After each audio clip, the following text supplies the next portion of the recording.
کیسے آپ کا لائسنس یافتہ اسلحہ آپ کی غلطی کی وجہ سے غیر قانونی بن سکتا ہے؟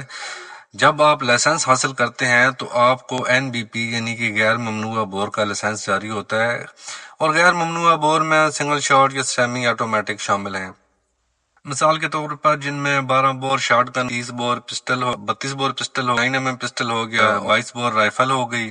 سیمی آٹومیٹک یعنی کہ ایک دفعہ ٹریگر دبانے سے صرف ایک گولی فائر ہوتی ہے، اور ممنوعہ بور میں ایک دفعہ ٹریگر دبانے سے متعدد گولیاں فائر ہوتی ہیں۔ اگر آپ لائسنس حاصل کرنے کے بعد اپنے اسلحہ کو موڈیفیکیشن کرتے ہیں یا اس میں کوئی ایسا اس میں تبدیلی کراتے ہیں اور اسے سیمی آٹومیٹک سے فل آٹومیٹک یعنی کہ بیسٹ پر کروا لیتے ہیں، تو آپ NBP یعنی کہ نان پروہیبٹڈ بور کی کیٹیگری سے نکل جاتے ہیں اور غیر ممنوعہ بور کی کیٹیگری میں شامل ہو جاتے ہیں یا اس میں کنورٹ ہو جاتے ہیں۔ لائسنس آپ کے ویپن کی کیٹیگری میں فال نہیں کرتا اور یوں ہتھیار غیر قانونی طور پر تصور کیا جائے گا۔ لائسنس صرف اس صورت میں ہی کارآمد ہوتا ہے جب ہتھیار کو اس کی اصلی حالت میں رکھا جائے۔ ہتھیار میں کسی بھی قسم کی اگر تبدیلی کی جائے گی جو اسے خاص طور پر خودکار یا نیم خودکار بناتی ہو تو قانون کی خلاف ورزی سمجھی جائے گی۔